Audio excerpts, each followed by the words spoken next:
What is going on, everybody? My name is Grant Mitchell, and welcome into the Sports 2.0 show here. First things first, make sure that you subscribe to the Sports 2.0 network to stay up to date with the latest and greatest news and content in the sports industry. I am joined here with two of my favorite guests, two of the funniest, most energetic guys on the crew here. We've got Ryan Goetzian, and we have got Will Reed. Now, first, I want to know how you guys are doing today. We're talking future NFL futures. It doesn't get much better than that. Will, how are you doing this morning? I'm doing pretty good. We're coming fresh off of a pretty energetic Parlay Power Hour episode between me, you, and our other I'll call him our co-host. He doesn't believe that on the show, but Tanner Kern. If you want to go check that out, we had a nice solid 30 minutes of just talking about Red Sox and Dodgers. It was a great time, and I'm ready for the NFL future bets. I mean, now in the season, now in the summer, all we have is the MLB going on. I can't wait for the NFL to be back and just start watching some football again. Yeah, we all miss football, and we know Ryan misses it because he's been pumping out a bunch of content about sports betting futures in the NFL. Ryan, how are you doing, and how fired up are you for this show? I'm very, very fired up. NBA is a lot of fun to watch. Don't get me wrong, but there's just something about the NFL that just gives me an extra boost. I can't wait. You know, we got a lot of. You think about the NFL this year. There's so many teams that can surprise people. So it's a really unpredictable season. So I mean, we'll see going into it, but I don't remember being this excited for an NFL season before. Yeah, we're in for a great year. Obviously, we had the incredible storyline of Mahomes and Brady last year. There's a lot of great stuff going on, and I'm gonna throw it over to Will here because he's gonna take us through his first bet, and we're gonna start it off with the Coach of the Year award. Now, Will, you like Brandon Staley of the Chargers at plus 1,300. Why don't you walk me through this one? So Brandon Staley, he's going to be a first-year head coach for the LA Chargers. Only has 4 years of NFL experience under his belt as a coach. He was the defensive coordinator for the Rams last year. And before that, he was a defensive assistant for a few other teams. And other than that, he was over at JMU doing some other things for them in college football. So he doesn't have the greatest experience. Pros in AR with Google. When it comes to the NFL. But I mean, if you look at the trends, we've like the last 3 out of 4 years, we've had first-year coaches winning the NFL Coach of the Year award. The only exception to that was John Harbaugh, who basically got carried to Coach of the Year award by Lamar Jackson in 2019. And that's one of the main reasons I'm taking this bet as well. If you look at it, many teams have been led by their young quarterbacks that start to blossom, and that's what typically leads to a Coach of the Year award. Last year, you had the Browns win. Kevin Stefanski win it. Baker Mayfield had a great year. Browns make the playoffs for the first time since 2002, and they win their first playoff game in over 25 years. The year before that, you have John Harbaugh win it when the Ravens go 14-2 off of an MVP season from Lamar Jackson. And then the year prior to that, you had I believe it was Matt Nagy. He was a young coach going in, one of like a first-time head coach for the Bears. They had a good year. It wasn't on the backs of Mitchell Trubisky. We all know that, but they had a great year in Chicago. So I really like the trend of going with the younger, unexperienced coach to win it for the first year, especially when he has Justin Herbert, a team filled with talent such as Derwin James, Joey Bosa. I mean, I don't think you can go wrong with this one. Yeah, I like your logic there, especially with the young coach, the exciting quarterback. I think that definitely plays a huge part. Ryan, do you see the Chargers doing well, and do you think that Staley could win the Coach of the Year award? So I definitely think the Chargers could surprise some people, and I mean Herbert showed some great signs last year. He's a great quarterback, but you know he didn't have any pressure on him. There's not much pressure on him this year, but keep in mind he's only a second-year quarterback. He's fairly new to the NFL. Brandon Staley's a first-year head coach. I just think there's a little too much inexperience on that team. I like some pieces on their defense. I like Derwin James. I like Joey Bosa. I think they can maybe win 6 or 7 games. Now, I don't think 6 or 7 games are going to get Brandon Staley the Coach of the Year award. I think they're going to have to sneak into a wild card spot. But if luck breaks their way, they definitely could make the playoffs. I mean, last year they lost a ton of close games, which is why I think Anthony Lynn got fired. So yeah, I mean, I like Brandon Staley. He was a great defensive coordinator, but you don't know how great of a head coach someone is until they actually get on the job. So we'll see. He's a defensive minded guy. So, I mean, he's not going to be really working much with Herbert. He's going to be focusing on the defense. So, I mean, I believe in the Chargers defense, but I don't have confidence in the pieces surrounding Herbert offensively. Yeah, I think that you made some fair points there. But Will, this goes perfectly with my bet here. One of my picks that I've assembled for you today is the Chargers to make the playoffs. Now, they play in a division where we know, without a doubt, the Kansas City Chiefs are going to make it. As crazy as it sounds, you could take out Patrick Mahomes, and with the talent and the coaching they have there, they would still find a way to make the playoffs in that division. I don't have a ton of faith in the Broncos or the Raiders. If Aaron Rodgers ends up going to Denver, then, obviously that's an entirely different subject here. But as it stands, I think the Chargers I'd say they're favorites to make the playoffs. I'm kind of surprised they're here at plus 137, which I think gives great value. You both mentioned it. Their new head coach, Staley, he did a great job as defensive coordinator during his previous tenure. Herbert is one of the most exciting young players in football. They've got Keenan Allen. They've got Joey Bosa. And one thing that I think has gone rather unnoticed or untalked about is the Chargers really rebuffed their offensive line. They brought in Slater with their first-round draft pick, and they got Corey Linsley from the Packers. And I think that's going to be a huge help. Not that it mattered, because Herbert actually was the best-graded quarterback against pressure in the whole NFL. But even still, giving your young guys some extra protection, that you can never go wrong with that. Will, I assume you're going to agree with me since you picked their coach to be coach of the year, but you think they're going to make the playoffs? No, yeah, I like this. I mean, I remember Ryan said it earlier. He thinks they might go 7-10. That could be a possibility in a division that is filled with the Chiefs, where you're almost guaranteed 2 losses there. But I mean, they went 7-9 last year. Ryan mentioned this one also. They lost a lot of games by like one possession. I think they lost 7 of their 9 games by one possession. And the games they did win, they were winning pretty significantly. And many of the reasons they did lose those games was due to their head coaching. Anthony Lynn made a lot of poor decisions last year in late game, choosing not to go for field goals, choosing to go for it. Lots of different decisions he made really affected the outcome of many of their games last year. And I just think that's something that could play into the storyline for Coach of the Year and for them to make the playoffs this year. I mean, if they have better coaching, that means more wins for them. It means a good chance Brandon Staley makes a good case for the Coach of the Year. And I mean, better coaching means more wins for them, and they make the playoffs. So I don't mind this one. I'm not, like you said, I'm not too high on the Raiders and the Broncos in that division. So I think they can sneak by some wins there and have a good chance making the playoffs.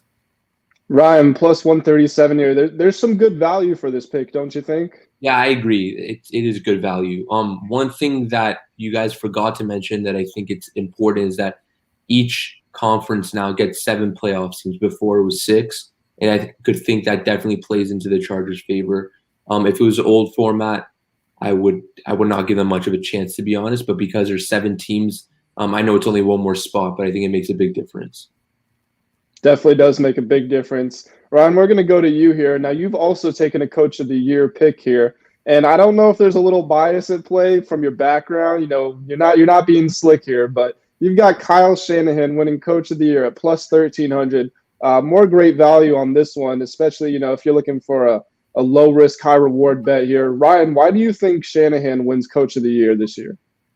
I think Shanahan's proven in his first 4 years in 4 or 5 years in San Francisco that he's been the best play caller in the NFL.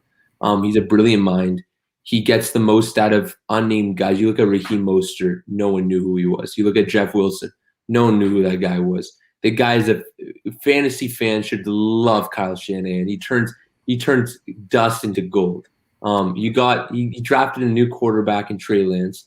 Now I don't suspect he starts the season. I give Jimmy Garoppolo the start just because Lance has to develop and sit back. But as a Niners fan, I know how easy it is for Garoppolo to get hurt, and I hope he gets healthy, and I hope he stays healthy. But I just think it's just a matter of time before he turns an ankle or something, and that's when I think Trey Lance is gonna step in and really show what he has. And I really think Kyle Shanahan's gonna put Trey Lance in a great position to succeed. If you look at the Niners, a lot of the Niners highlights last year, a lot of the plays, guys were wide open down the field. And, Garoppolo just missed them. And I don't think Trey Lance is going to miss him. I think that's why they traded all those picks to trade up to get him. And last year, they had a pretty terrible season, 6-10. But considering the amount of injuries they had, the fact that they won 6 games is pretty impressive in itself. And I think a lot of people are, sort of sleeping on the Niners this year. They made the Super Bowl 2 years ago, and they just had an injury-filled the year last year. So I'm really looking for the Niners to step up, win the division. I wouldn't be surprised if they're the 2nd or 3rd seed in the conference. And I really like Kyle Shanahan this year to really show everyone why he is the best coach in the NFL. With these individual awards, I think one of the biggest things or one of the biggest factors at play is the storylines. And I think that Shanahan, he could benefit from that, or he could be hurt by it. If Garoppolo goes down injured, they bring in Trey Lance as a rookie, they win the division. The narrative is, look how great of a coach Shanahan is. He went, 12-5 or 13-4 with a rookie quarterback. But then if Garoppolo just isn't playing well and they have to go to Lance, that probably means they don't have the best record, which could end up hurting Shanahan's case. Will, where do you weigh in on this debate? Yeah, I mean, Ryan mentioned it. Kyle Shanahan is one of the best offensive minds there is in football, and he does have success when it comes to coaching rookie quarterbacks. He was in Washington as their offensive coordinator when RG3 came into the league, and RG3 won Rookie of the Year, and they won 7 straight games to make the playoffs that year. I could see Shanahan doing something like that again, which would put him high on the list for Coach of the Year. But I'm a little questionable of this just because of the division that they're in. Me and Grant were talking about this pre-production. This is going to be one heck of a division to watch in the NFC West. You've got the Seattle Seahawks, who are always going to be competitive with Russell Wilson. The Rams just got Matthew Stafford, one of the best defenses in the league. They're going to be super competitive. And then you got the Arizona Cardinals, who I think have a pretty good chance of making it to the playoffs also. They got Kyler Murray coming into another year. He's still young. DeAndre Hopkins. They added J.J. Watt to go along with Chandler Jones on the defense. So there's going to be a lot of competition in that 49ers division, but that also could add to their benefit if they're able to make the playoffs in such a stacked division, come back from a year riddled with injuries, as Ryan said, and make the playoffs, maybe make some noise there. That could add to the storyline that Grant's looking for Coach of the Year. So I don't mind this. And any odds for Coach of the Year are all going to be above about plus 1,000. So you're always going to get great value for these. Yeah, great value indeed. Plus 1,300. Doesn't take much to win an awful lot. So check that out if you have any faith in the 49ers, which I think it's safe to say we all do. Ryan said it. They were 2 years ago in the Super Bowl. We know they can be an elite team. They've just got to actually put it out on the field. We're going to throw it back to Will here. And I've got to say, I'm a big fan of this one. You can tell where I'm from by that thing right there. So having the Washington football team to win the NFC East, I'm a fan of it. Now, they did win last year, and there has been no repeat champion of the NFC East for over 10 years now. So, Will, why do you think the Washington football team is going to break that trend? Well, the first, I'm from around the same area, so you know how I feel about this also. But the first thing I got to say is it's an absolute joke to have the Dallas Cowboys ranked as the favorite in this division at plus 120 odds on PointsBet Sportsbook. They weren't good last year, and there's no reason to believe they'll be good this year. Dak Prescott, yes, he's coming back from an injury. I get it. Dak Prescott's a great player, most likely going to win Comeback Player of the Year just because he's Dak Prescott and he plays for the Dallas Cowboys. But but their defense was historically bad last year, probably the second worst defense of all time, the worst defense on the Cowboys of all time. And that's the main reason Dak Prescott was relied on so much last year and why his stats were so good going into the season. But they were like 1-4, I think, when Dak Prescott went down with his injury. They were often relied on to come back. Dak Prescott was throwing for 500 yards a game, it seemed like, because they were always down 40-10 or something. Their defense was just awful last year, and they haven't done much to fix it. So I'll go back to the Washington football team, my actual pick here. I just had to rip on the Dallas Cowboys there a little bit. But the Washington football team did a little bit to fix their biggest issue from last year, and that was the quarterback position. Now, Ryan Fitzpatrick isn't going to do too much to help them, I think, this year. But he'll act as a little bit of a bridge quarterback for whoever they want to be the long-term replacement, whether that's Taylor Heineke, who's already in their system, Kyle Allen, or if that's going to be a quarterback next year. but it showed last year. Ryan Fitzpatrick is going to win you a few games. He did it for the Dolphins last year. He'll win a few games for the Washington football team this year. And I think that's going to be enough in the NFC East division that, I mean, everyone will call it the NFC least, but it's a very competitive division and probably one of the most entertaining to watch if you are a football fan. The Eagles aren't going to be very good this year. I think the Giants could make a little bit of noise. They've got a great defense. Joe Judge is a pretty good coach. But when you look at just the roster breakdowns, Washington football team has great skill positions, the best defensive line, one of the best in the league, the best in the NFC East. And their defense is just prepared, I think, to lead them to a division victory. Wait a second, Will. Sorry, Grant. Sorry to interrupt you. Did you just call the NFC East one of the most competitive divisions? If you look at it's competitive. So if you look at their records here, Will, come on.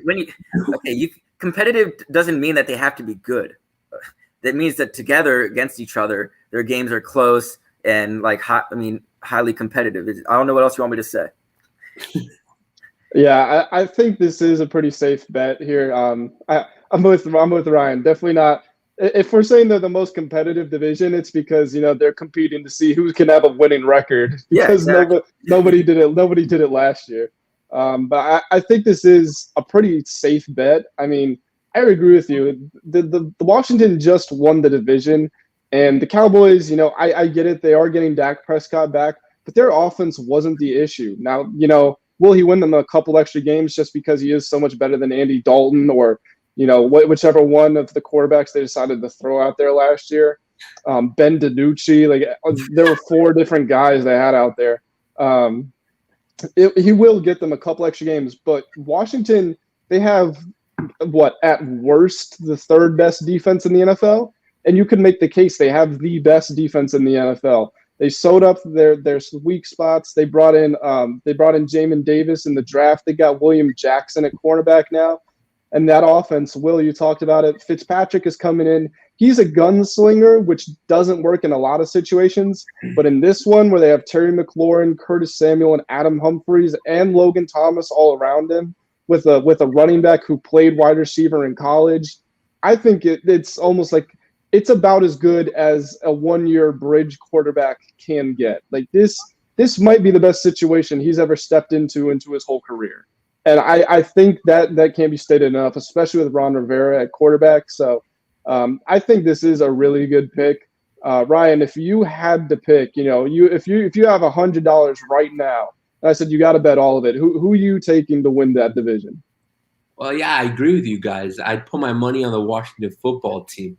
But that just says more about the division than my faith in the Washington football team. You look at the other teams around them. Will already mentioned how pathetic the Cowboys are. I mean, listen, they have a talented quarterback. Dak Prescott's a good quarterback. They have some good wideouts. Michael Gallup, CeeDee Lamb. They have good wideouts.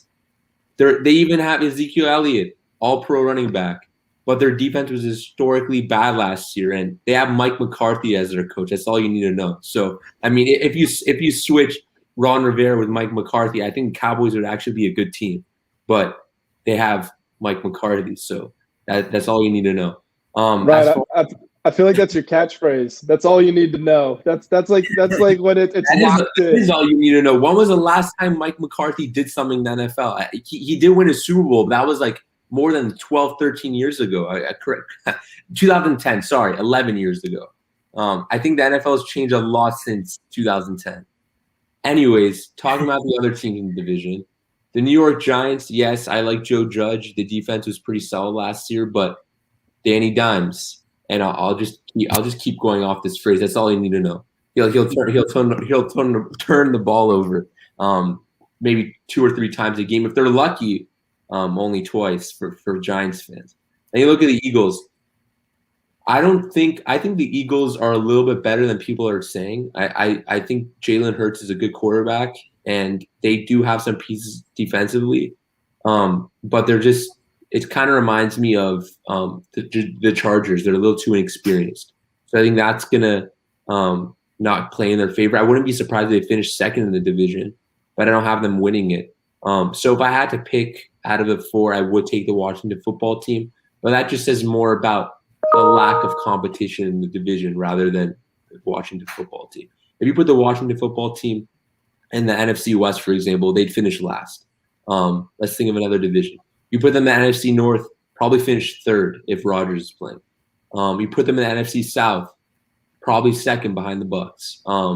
So yeah, they're a good football team. Don't get me wrong, but they have a big advantage just by what division they play in. I mean, you look at the AFC East with the Patriots for all those years.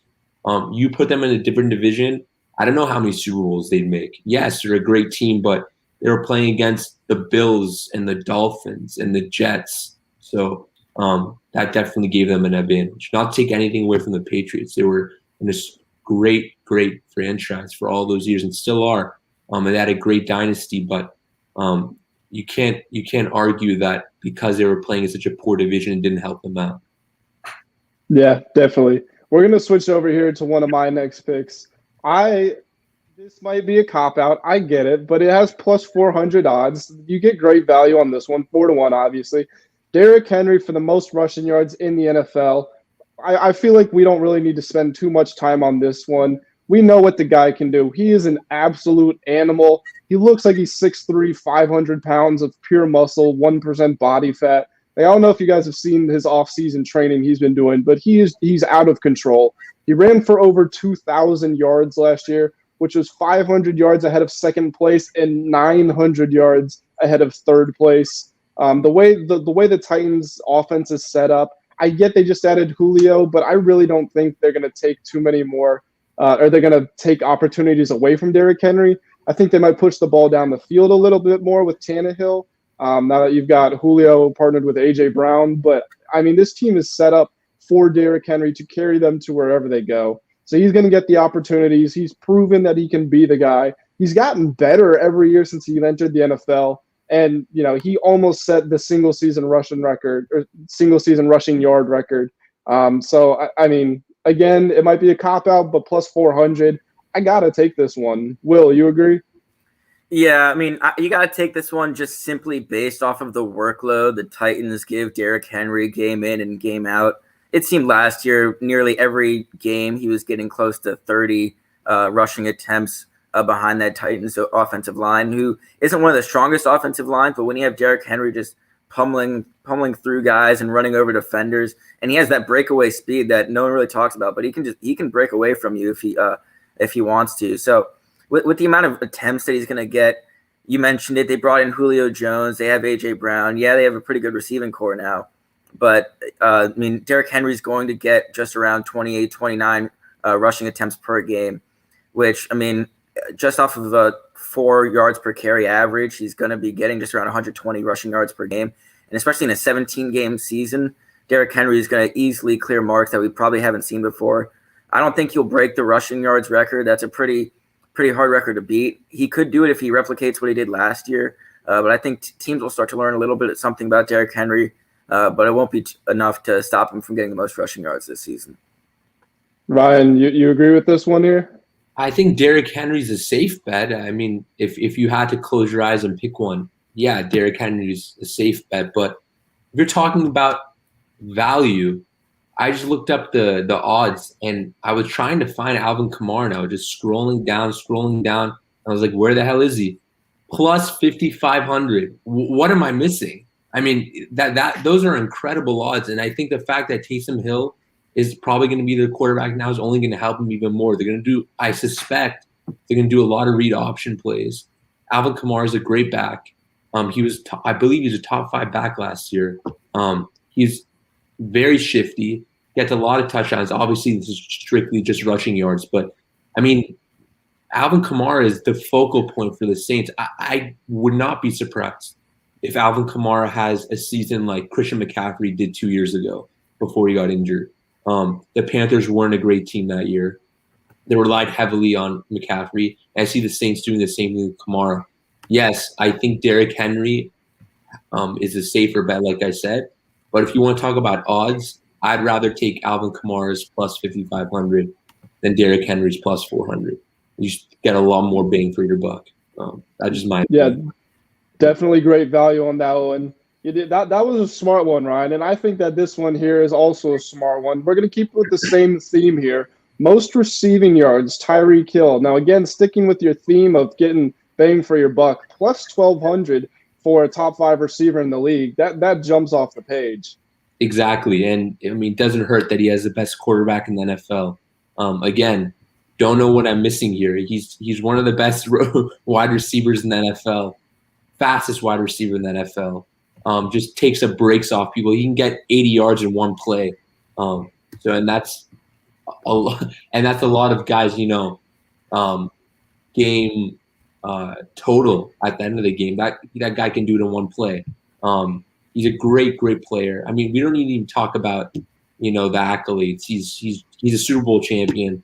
He's like I said, the fastest receiver in the NFL. Not only does we're just talking about receiving yards here, but technically when they pitch him the ball on a sweep, that's considered receiving yards. So they do. I know the Chiefs do that a lot. Yes, I know that Travis Kelce will bite into some of his receiving yards, but Sammy Watkins is gone, which I think will open up a little more opportunity for Hill. And like I said, when Devontae Adams, for example, he had an amazing year last year. I don't think he's going to be able to do that this year without Aaron Rodgers. I mean, no one's here to argue that Aaron Rodgers didn't help his case and help his stats. And I think it's the same case with Tyreek Hill. And like now that they have Clyde Edwards-Helaire, they had him last year. He got injured. But teams have to respect the run, and because teams are going to be loading up, I think they're going to be launching the ball downfield, and Hill's going to be the main beneficiary. Will, what do you think of this one? Yeah, I mean, Ryan mentioned every great point about this bet. Patrick Mahomes, best quarterback in the league. No one will really debate that one there. And many of their targets are going to be split between Tyreek Hill and Travis Kelce now that, as Ryan mentioned, that Sammy Watkins is gone. Watkins didn't really get too many targets last year to begin with, but if they needed to throw it to somebody, if Hill wasn't getting double-teamed or Kelce wasn't getting double-teamed, they would go to Watkins. But now that he's not there, it's going to be a lot of reliance on Tyreek Hill and Travis Kelce. But, I mean, with things like this, you never know in receiving yards. I mean, Justin Jefferson had a really good year last year for the Vikings. He could repeat something. They'd like to throw the ball a lot, although they do have Dalvin Cook. I mean, I do think if Aaron Rodgers does play, Devontae Adams is always in play for the Packers. Stephon Diggs has the best odds right now. His quarterback's Josh Allen. He's going to be making a lot of noise there in the AFC East. So, I mean, when you look at the odds here, this is probably the best value you're going to get with Tyreek Hill. We were talking about it, plus 1,200. I think on most books, you'll see Stephon Diggs as the leader at plus 1,000, and some other guys are up there tied with him. So I really do like this one when it comes to value. Yeah, no arguments from me. Will, you're going to start us off here in our final picks. And are you doing this as a parlay or are these two separate bets? It's just both of them. But if you want to parlay them together, I would be pretty confident in them. Yeah, you see it on the screen there. Best regular season record, Kansas City Chiefs. Worst regular season record, the Detroit Lions. I mean, what else is there to say about the Chiefs? We just talked about them for a little bit. They're absolutely loaded on the offensive end. Best trio of offensive stars in the league with Kelce, Hill, and Mahomes. They lost Eric Fisher and Mitchell Schwartz on the offensive line, but that's not without replacing them with a few guys. They got Orlando Brown from the Ravens by trading away their first-round pick. Duvernay Tardif is returning from his season off from COVID and helping out in the hospitals. He'll be a great addition back at the guard position. So everything, if everyone's worried about the offensive line that we saw in that Super Bowl last year, they'll be looking good this year, and I don't have any issues with them. On defense, they'll still probably be just around near the top 10, but that'll be enough for how good this offense is. And when you look at the worst regular season record, you got the Detroit Lions. They have the second best odds to have the worst regular season record, I think, just behind the Houston Texans. But I'm really not high on this Detroit Lions team. I don't like who they hired as their head coach in Dan Campbell. I'm not too confident in him. Yeah, he had his amazing his speech after he got hired when he was talking about breaking guys' skulls and stomping them into the ground. I'm not sure what he was saying, but he went kind of psycho there on the press. But I'm not too confident in him, his ability as a head coach. They got rid of one of my favorites, Matthew Stafford, who I think was one of the main reasons they were winning games at all in Detroit for the last few years. And they replaced him with Jared Goff, who I've never been high on. He got carried by Sean McVay to a Super Bowl with the Rams. So I don't think the Detroit Lions have anything, especially in the NFC North, which can be a strong division if the Bears come out and play good defense. The Vikings are a solid team, and if the Packers have Aaron Rodgers, and they should lead that division. So I like both of these teams to be good and bad. He may have been carried, but he did make a Super Bowl. Do you think Jared Goff is going to help the Lions win some games, Ryan, or do you think they are destined for the worst record in the league? I've never been a fan of Goff. I think he was. I think people were right when they were starting to call him a bust, and then Sean McVay got there and turned him into a decent quarterback. But once defenses really figured it out, they did realize he's not a great quarterback. Yes, he does throw a pretty spiral occasionally, but you're not looking for pretty. You're looking for effective. And the guy I think is going to really struggle in Detroit. Honestly, I've heard of Dan Campbell a few times. I honestly forgot who the guy is. So that's all I need to know. Yeah, he's breaking people's skulls. I think people are going to be breaking Goff's skull this year. So I like the pick for worst regular season record. If I had to choose, though, I'd probably take the Texans over the Lions just because they don't even know who their quarterback is. They traded away all their picks. They have some terrible, terrible talent on their team. DeAndre Hopkins already left. It's going to be a very, very rough season in Houston. I wouldn't be surprised if they don't win a game. That's just my opinion. But yeah, Lions will be my second pick to be the worst record in the league. Chiefs, it's kind of like the Derrick Henry bet. It's a safe bet. Plus 400. There could be better odds on the Chiefs. But if you're just strictly looking to win the bet, the Chiefs are a safe bet. But with that being said, if you're just looking to win the bet for the worst regular season record, I would take the Texans. But the Lions aren't a bad pick either. Yeah, well, I think you're going to have a hard time finding anybody that will argue with you on this one. The Chiefs, when you say the best team in football, sure, the Bucs just won the Super Bowl, but the easy answer everyone's going to say is the Chiefs. And then if you look at just what has been the worst franchise in the past decade, it's been the Lions. The Texans are missing their star guy, Deshaun Watson, but the Lions are missing their entire franchise. So, easy money maker there, in my opinion. Yeah, I also failed to mention it. Although Matthew Stafford had some decent weapons last year with Kenny Golladay and Marvin Jones, Jared Goff is going to be walking in there without either of those two guys. Marvin Jones is gone. Kenny Golladay is gone. I'm not even sure who their number one wide receiver is right now. Their running back's DeAndre Swift, but I mean, with no other offensive weapons, they have no defense. I do agree with the Houston Texans. They're pretty bad. They lost J.J. Watt also, but I don't see either of these teams being good. I agree with Ryan. We could see an 0-17 team here this year. That these teams are just awful. Yeah, just for the record, the Lions starting receivers are Tyrell Williams, Brashad Perriman, and Quintez Cephas. So elite three-headed demon there. You're not a believer in Quintez, Grant? We'll see what he can do. You could call my pick the anti-Lions. I am picking the Los Angeles Rams to win the NFC Championship mostly because they have Matthew Stafford at quarterback. I think that Stafford's career has been extremely underappreciated thus far. I get that he had Megatron, who maybe was the most unstoppable receiving threat. Obviously Jerry Rice is the GOAT for receivers and maybe for the whole NFL. But if you look at who was just unstoppable for a stretch and when they played, you got to say Megatron. Same way you say Gronkowski for tight ends, even if you don't think he's the best ever.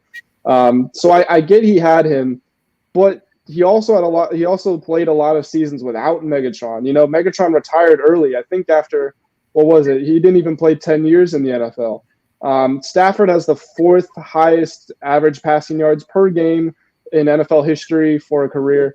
I think he's going to an excellent situation. We talked about Sean McVay, how genius of a coach he is. He brought Jared Goff to the Super Bowl. The defense, I think, is great. I am a little concerned that they lost their starting running back to a torn Achilles. But Darrell Henderson, correct me if I'm wrong, I think he was the number one running back in the NFL through the first 8 weeks last year. So I don't think they're gonna be, they have a replacement for him. And instead of splitting carries, he's just going to be the bell cow. The defense is great. The offensive weapons are great. At plus 650, they're in a tough division, but if they can get into the playoffs through that tough division, I think they're a good bet to win the NFC Championship. Will, what do you think? No, I'm right there on the Matthew Stafford train. You did mention it. My main worry is the injury to Cam Akers at running back. But I think you are right. Darrell Henderson was having a very good start to this season last year when he was in. I believe he missed the end of the season due to some ankle injuries. His last 3 years, he's actually missed the end of the season due to ankle injuries. So they will probably be looking for a backup replacement just in case Darrell Henderson does go down with another injury. But I think last year he had just over 600 yards and a few touchdowns through just about 8 or 10 games. So he was doing some pretty good work for the Rams before Cam Akers stepped in. So I'm not extremely worried about that. But, yeah, I'm right there with you on the Matthew Stafford train. They got a great defense there. Jalen Ramsey, Aaron Donald's obviously the star. They got some other good defensive line pieces, some other good safeties. I'm all on the Los Angeles Rams. Maybe they can find another C.J. Anderson to come step in and suddenly be their number one guy. Ryan, what do you think of this one? I know you're a Niners guy and you like Shanahan, but what do you think of the Rams possibly getting to the NFC Championship or even winning it? I think they could. I think it could get to the NFC Championship game, but they wouldn't be my pick. But I think that Cam Akers' injury it's going to cause them a lot of problems. Yes, Darrell Henderson's a good running back, but I don't think he's a bell cow. And yes, Matthew Stafford is a good quarterback. I believe in him, but at the same time, he's kind of getting up there in age. And like you guys said, he's playing in a very tough division. You look at the Niners pass rush, you look at the Cardinals pass rush, and even the Seahawks can occasionally throw some blitzes. They cause some problems. Stafford's not the most mobile guy. Yes, he can move around a little bit, but he's not as agile as he was earlier in his career. So I think especially if they can't run the ball, they're going to kind of have to rely on him a little more than they wanted to, which should amount to more hits. So the biggest thing for Stafford, in my opinion, is staying healthy and not holding on to the ball too long. With that being said, you guys were just talking about the whole first half of the show. Will's Coach of the Year, Brandon Staley's gone. I know they have Aaron Donald. I know they have Jalen Ramsey, but we'll see how good their defense will be with a new defensive coordinator. So, yes, I like the Rams. I think they'll make the playoffs, and they could make it to the NFC Championship game. But I don't see them – I see them finishing second in the division and potentially winning a playoff game or two. But I don't see them making it to the Super Bowl. Well, you're going to keep it here in the same division to close out our show. Before we do get into this last pick, make sure you are subscribed to the Sports 2.0 network. Like I said earlier, super important. We got a bunch of great content coming out today. But Ryan, you're going to close us out here. You've got the Arizona Cardinals plus 188 to make the playoffs. This is our third bet in the NFC West. Why don't you talk us through why you like this one? So the Cardinals were 8-8 last year, and they got DeAndre Hopkins, who really helped out Kyler Murray. I think Kyler Murray is already a top 5 quarterback, in my opinion, in the NFL. He's an amazing arm, great legs. You guys all saw that Hail Mary. Yes, that was an incredible catch by Hopkins, but look at the throw he made. That was incredible too. I really like the Cardinals this year. They got J.J. Watt. Yes, he's a little older, but he's still J.J. Watt. Cliff Kingsbury was kind of getting a lot of heat for getting the job in the first place, but he's actually showing some things as a head coach. He even surprised me a little bit. So I really I think their offense is going to be very, very dynamic. I think they're going to be a top 3 offense in the NFL scoring-wise, in my opinion. The only reason why I don't think they'll be 1 or 2 is because of the division they're playing in. The Niners have a great defense. The Rams have a great defense. But they're a very dynamic offense. Defensively, I think they're going to also be better. Patrick Pearson is still a great cornerback. And they got Budda Baker also to pair up with him in the secondary. He's one of the best safeties in the NFL. So I really like the Cardinals to make the playoffs. I don't think they'll have enough to win the division, but I'm picking 3 teams out of the NFC West to make the playoffs this year. I got the Niners winning the division, the Rams finishing second, the Cardinals finishing third. So I like the Cardinals finishing either 6th or 7th seed in the NFC. I also like 3 teams to come out of this division. Will, what do you think about the Cardinals making the playoffs? Yeah, I don't mind this bet at all. That division's really strong, and a lot of those teams are going to win a lot of games. They've got the pieces to do it. Kyler Murray, DeAndre Hopkins, Andy Isabella, Larry Fitzgerald, any of the weapons you want to name on the offensive end. Then defense, they added J.J. Watt. Their first-round pick this year was Zaven Collins, who was kind of a replica of their first-round pick from last year. What's his name? If any of you guys want to remind me, I forgot his name. The safety linebacker, Isaiah Simmons from Clemson. Kind of the same thing. Like where they're a hybrid, they can do a little bit of safety play, do a little bit of linebacker play. So I think they're really going to show some interesting things on the defensive end. Cliff Kingsbury is an offensive mind. He showed that when he was at Texas Tech with Patrick Mahomes. So that's obviously going to help out for the offensive end and Kyler Murray. But I think they're going to show some interesting things on the defensive end as well. Chandler Jones, J.J. Watt rushing from the edges. They could have their linebackers rushing from the inside with Isaiah Simmons, Zaven Collins. Those kind of guys can put some pressure on the quarterback. So I think the Cardinals will make things interesting. And I'm right there with you guys. I think 3 teams will make it out of this division for the playoffs. I'm not writing out the Seahawks yet, but they have a few questions. Russell Westbrook feud, or the Russell Wilson drama earlier this year with the trade. So we'll see. Well, that's going to do it for us here. Arizona Cardinals plus 188 to make the playoffs. That's your closing thought from us here at the Sports 2.0 Network. I was Grant Mitchell alongside Ryan Goetzian and Will Reed. Like I said, make sure you subscribe to us. Check us out for the latest content, and we will see you guys next time. Thank you for tuning in.